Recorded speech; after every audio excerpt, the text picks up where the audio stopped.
Está escuchando Especiales Evangelización Viva. Nos encontramos con Monseñor Luis Manuel Ali, obispo auxiliar de la Arquidiócesis de Bogotá y miembro de la Comisión Pontificia de la Protección del Menor. Monseñor, bienvenida a Evangelización Viva. Muchas gracias, bienvenido a todos los que nos están escuchando y viendo. Durante el pontificado del Papa Francisco, él ha puesto la cara a un problema que ha tenido la Iglesia Católica, que es el abuso de menores de edad. ¿Qué medidas está tomando el Papa Francisco para contrarrestar este problema?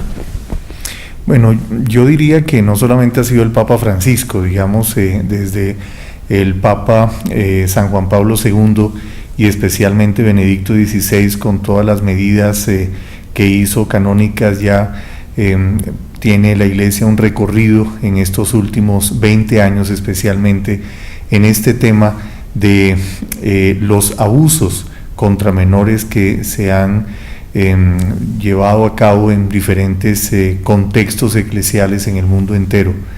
Y por eso pues nos hemos encontrado con estos tres pontífices que a lo largo de algunas indicaciones muy concretas que nosotros conocemos como los motu proprio, ellos han trabajado pues este tema para que cada vez como Iglesia sea desarrollado y sea especialmente realizado de manera transparente, de manera oportuna y especialmente teniendo en cuenta la protección de los menores de edad y la prioridad que debemos tener con las víctimas. Monseñor, los medios de comunicación han creado la sensación que el abuso de los menores de edad es exclusivo de la Iglesia Católica y que se da en gran cantidad. ¿Cuál es la verdad sobre este punto? Bueno, el primer punto pues es una situación social, es un fenómeno social que acontece en todas las culturas. Save the Children, que es una de las organizaciones mundiales que hace como, digamos, un paneo constante de todas estas situaciones a nivel mundial, reporta que más o menos, en el 80% de los casos de abuso contra menores acontece en los contextos familiares o en los contextos en los cuales las niñas, los niños y los adolescentes están con sus cuidadores o con personas que están muy cerca de su entorno emocional. Es un problema social, lo tenemos todas las culturas y todas las instituciones, incluida la Iglesia, o más bien, incluida las iglesias, porque no es solamente un problema de la Iglesia Católica, también todas las instituciones que trabajan, que tienen un apostolado, si son instituciones religiosas, con niñas, niños y adolescentes. Que sean, casos que se presenten, en cantidades alarmantes, yo siempre respondo de la misma manera. A mí me parece que nosotros como Iglesia Católica solo necesitamos que tengamos un caso para que ya para nosotros sea dramático, porque nuestra labor precisamente es la atención integral de los niños y su protección. Son casos que ocurren, por supuesto que sí. Te voy a poner un caso, en estos últimos 10 años en la Arquidiócesis de Bogotá hemos tenido 8 casos que los hemos trabajado y los estamos atendiendo, y eso es más o menos, un número pues que te da a ti como la idea de cuántos podrían ser en la iglesia estos casos de abuso de menores. En estos 8 casos, la gente siempre está pensando en cárcel. Estamos hablando ya de lo que sería derecho penal. Pero en cuanto a la parte canónica, a la parte de la Iglesia, ¿qué tipo de sanciones pueden recibir los sacerdotes que incurran en este tipo de conductas? Si se demuestra que estamos ante un caso de abuso sexual contra menores, que lo realiza un clérigo, pues la pena máxima canónica es la dimisión, es decir, la expulsión del estado clerical. Eso es tajante y eso es lo que pues los papas, especialmente Benedicto XVI y ahora lo ha tomado el Papa Francisco, se llama tolerancia cero, es decir, cualquier caso en que está demostrado que un clérigo, es decir, un diácono permanente, un sacerdote, un presbítero o un obispo incurre en esta falta, pues es la dimisión la pena máxima que nosotros tenemos en la Iglesia. Si una persona se entera de un posible abuso de un menor o el mismo menor, pues no sabe cómo denunciarlo, ¿cuáles son los pasos y ante quién hay que acudir? Bueno, te tengo que hablar de la Arquidiócesis de Bogotá. La Arquidiócesis de Bogotá tiene una ruta de atención establecida. Es una ruta de atención que la hemos estado trabajando, desde el año pasado, pero oficialmente la dimos a conocer este año, al inicio de este año, en el mes de febrero, por medio de una presentación que hicimos a todos los sacerdotes de la Arquidiócesis de Bogotá y a las diferentes instituciones y movimientos y asociaciones que hacen parte de la Arquidiócesis. En esta ruta de atención se dice que si alguna persona está enterada o algún familiar o alguna víctima quiere denunciar un caso, lo puede hacer directamente a nuestra oficina para el buen trato, que es la oficina que desde el año pasado está funcionando precisamente para la atención de estas situaciones, de estos casos. Es decir, cualquier situación inmediatamente pueden llamar a nuestra oficina para el buen trato.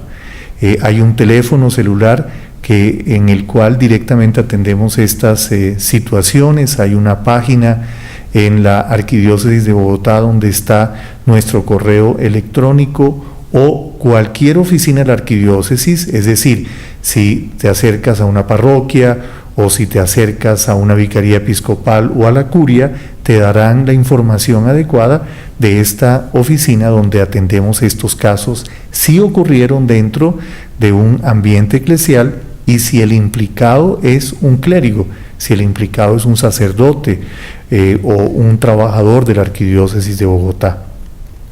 Si el caso ocurrió en un colegio, nosotros en la Arquidiócesis de Bogotá tenemos 19 colegios parroquiales, entonces el que activa la ruta es el rector, es el representante legal del colegio y también de nuestras fundaciones. Tenemos 19 colegios y 18 fundaciones que muchas de ellas trabajan con menores y también el que es encargado de esa fundación sabe cómo activar esta ruta. Si es una situación que aconteció, digamos, en la casa o en otro entorno que no sea la iglesia y el presunto agresor no es un clérigo, sino un familiar, una persona que pues es diferente a los ambientes eclesiales, pues también estamos haciendo toda una formación en la Arquidiócesis de Bogotá para que las personas sepan dónde poder denunciar. Ya sabemos que la Iglesia, la posición oficial es tolerancia cero. ¿Se ha tomado algún tipo de cambios en la formación de los seminaristas para poder hacer frente a este tipo de situaciones y prevenirlas? Sí, así es. Bueno, te recuerdo que la Ratio Fundamentalis, es decir, ese es el documento que desde hace 2 años estamos trabajando en toda la Iglesia Universal para la formación de los seminaristas, insiste mucho en 3 puntos. En las medidas de selección de los candidatos, en la formación afectivo-sexual de cada uno de los seminaristas y en la toma de conciencia de esta situación de hacer entornos protectores y conocer, digamos, estas situaciones de abuso sexual para que no acontezcan en nuestros entornos eclesiales.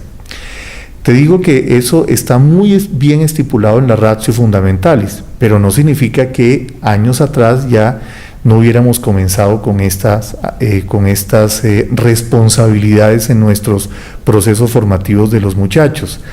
Insisto, pues porque estamos hablando en la Arquidiócesis de Bogotá, digamos ya llevamos muchos años, te puedo decir que son más de 20 años en que en el Seminario Mayor de Bogotá estamos haciendo un trabajo muy serio con protocolos muy serios de selección de los candidatos, de acompañamiento de los muchachos, especialmente en este área afectivo-sexual cuando están en todo ese proceso formativo, y luego no se agota en la formación del seminario, luego pues en la formación permanente del clero también está ese trabajo de ir cada vez más conociendo esta situación, pero también dando herramientas para que cada uno de nosotros que ya somos sacerdotes, pues hagamos un esfuerzo y un compromiso muy serio de protección de los menores de edad y adultos en estado de vulnerabilidad, y especialmente la prioridad, la atención de las víctimas. ¿Se ha pensado en algún proceso de formación para las personas que trabajan en las parroquias o colaboran con ellas? Así es. Desde el año pasado, en nuestra Oficina para el Buen Trato, estamos realizando algunos talleres, algunas formaciones, precisamente para nuestros agentes de evangelización. El año pasado formamos a 108 gestores, ellos son como nuestra punta de lanza de laicos, religiosos, religiosas y sacerdotes que nos están ayudando en todo este proceso. Pero a partir de el segundo semestre, para ser más exactos, a partir del 27 de julio, vamos a comenzar una formación e-learning para nuestros agentes de evangelización. El primer grupo que tenemos son de 1000 agentes de evangelización. Ya tenemos los grupos seleccionados, los grupos, que vamos a tener en cada una de las etapas formativas de este grupo e-learning, de este curso e-learning. Y la idea es que este año y el próximo año podamos formar 1.800 agentes de evangelización. Es decir, de estas personas que concretamente en la Arquidiócesis de Bogotá trabajan con los muchachos, con las niñas, con los niños. Estamos hablando de los catequistas, de los animadores de los grupos juveniles, de las personas encargadas, por ejemplo, de la infancia misionera, de las personas encargadas de los acólitos, todos ellos que son nuestra fuerza activa de la Arquidiócesis de Bogotá van a ser formados. Es un trabajo que vamos a demorar años y es un trabajo permanente de formación, pero vamos a comenzar solamente con estos 1.800 gestores. Alguno de ustedes se puede impresionar del número, pero en nuestras cuentas de la Vicaría de Evangelización tenemos más de 10.000 agentes de evangelización en la Arquidiócesis de Bogotá. Por eso, pues, mira que comenzamos este año y el próximo, pues, formando lo que nosotros consideramos que es el 20% de nuestras fuerzas activas, pero tenemos que seguir haciéndolos para que cada uno de los agentes de evangelización sean formados en esta cultura para el buen trato. Se informó recientemente que el Papa Francisco hizo unos cambios la semana pasada, entre ellos que la prescripción en cuanto a la parte del derecho canónico no quedaría en 4 años sino en 20. ¿Qué otras medidas está tomando el Papa al respecto? Bueno, ese es el último motu proprio del Papa Francisco, que habla de la obligación de denunciar cualquier caso que nosotros sepamos de abuso contra algún menor de edad y adultos en estado de vulnerabilidad. Tú estás hablando precisamente de esta situación de la prescripción, que ya en el motu propio que enmendó el Papa Benedicto XVI en el 2010, el Sacramentorum Sanctitatis Tutela, también aparecía ese hecho que en nuestra ley canónica no tenemos prescripción en estas situaciones. Por ejemplo, para nosotros, digamos, ningún caso de abuso contra menores prescribe. Y esto me motiva también para decir lo siguiente: cualquier persona que tenga algún caso que tenga que denunciar, aunque haya sucedido hace muchos años atrás, canónicamente no prescribe y por eso pueden denunciarlo. Los cambios de este motu propio, este último motu propio del Papa Francisco, pues son la respuesta, no la única, sino una de tantas que están comenzando a realizarse en la Iglesia Universal, y es precisamente la respuesta a el encuentro que tuvo con los presidentes de las conferencias episcopales en el mes de febrero en la Ciudad del Vaticano. entre estas, digamos, respuestas, la más clara y la más contundente precisamente es esta que estamos hablando. La responsabilidad que tenemos todos nosotros de denunciar cualquier caso que veamos en la institución eclesial, es decir, en cualquier fundación, parroquia, colegio que haga parte de la Arquidiócesis de Bogotá. Lo que sí quiero insistir es a dónde denunciar. Es decir, canónicamente nosotros estamos invitando a todos nuestros fieles, si conocen alguna situación de estas, denunciar a cada una de las arquidiócesis y diócesis. Yo te conté que en la Arquidiócesis de Bogotá tenemos una oficina específicamente creada para estas situaciones, pero hay otras diócesis y arquidiócesis que no tienen estas oficinas. Eso no es impedimento para no denunciar, pueden hacerlo en las oficinas centrales de cada una de las arquidiócesis y diócesis. Pongamos un ejemplo, Bogotá. En Bogotá tenemos 4 diócesis. Está la Arquidiócesis de Bogotá, de la cual pertenecemos nosotros, pero también está la diócesis de Engativá, está la diócesis de Soacha y está la diócesis de Fontibón. Si un caso de estos ocurre en una parroquia de la diócesis de Fontibón, pues esa situación tiene que ser denunciada en la curia, es decir, en la oficina central donde está el obispo de la diócesis de Fontibón. Si ocurre en una parroquia de Engativá, va a una parroquia de Engativá, a la curia de Engativá. Si sucede en Soacha, va a la curia de Soacha. Si sucede en la Arquidiócesis de Bogotá, se acerca siquiera a la curia, pero aquí inmediatamente lo vamos a remitir a nuestra oficina para el buen trato. Entonces, fíjate que ese un paso muy importante que se hizo en la Iglesia, y pues con este motu propio del Papa Francisco se insiste cada vez más en la tolerancia cero. Y también en ese motu propio aparece no solamente la obligación de denunciar, sino también la insistencia que todos nosotros como católicos, y cuando digo todos es todos, las personas que me están escuchando y que me están viendo, que son fieles, cada uno de nosotros tenemos esa responsabilidad, y por eso renunciamos a una cultura del encubrimiento, es decir, de pensar que nosotros nos estamos, haciendo lo que dice el dicho popular, estamos lavando la ropa sucia en casa. No, también la denunciamos civilmente, porque esto no es una responsabilidad que tenemos como iglesia, sino como ciudadanos colombianos. Si cualquier persona se entera de un caso de estos, tenemos la obligación también de denunciarlo civilmente, y es lo que hacemos como iglesia en la Arquidiócesis de Bogotá.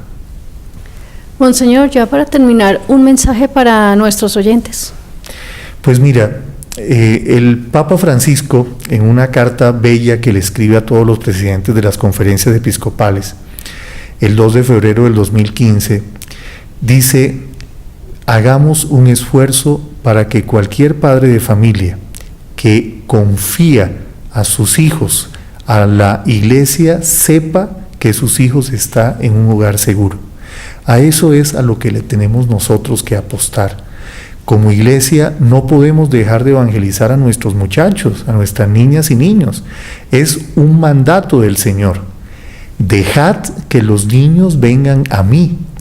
Y cada institución y cada persona que haga parte de la iglesia, en su responsabilidad evangelizadora, sabe que a los niños, niñas y adolescentes tenemos que anunciarles a ese Cristo vivo, pero tenemos que anunciarles en un contexto seguro, en donde se respete su dignidad, se respete todo lo que ellos y ellas son. Y por eso es que estamos apostándole a esto, a nunca dejar de evangelizar, porque es un mandato del Señor, pero especialmente nuestros menores de edad en ambientes seguros. Esto no solamente se limita a nuestros menores de edad, también en un país, acuérdate de las cifras forenses del año pasado, en que la violencia ha aumentado hacia los adultos vulnerables, por ejemplo, hacia los ancianos, hacia las personas más vulnerables y frágiles de nuestra sociedad. También es una responsabilidad como iglesia que tenemos que ese ambiente seguro sea para todo el mundo, para el anciano que viene a una parroquia, para una familia desplazada, para una familia en vulnerabilidad. También ellos deben encontrar en la iglesia ese hogar seguro, y a eso le estamos apostando. Monseñor, muchas gracias. Bueno, un gusto.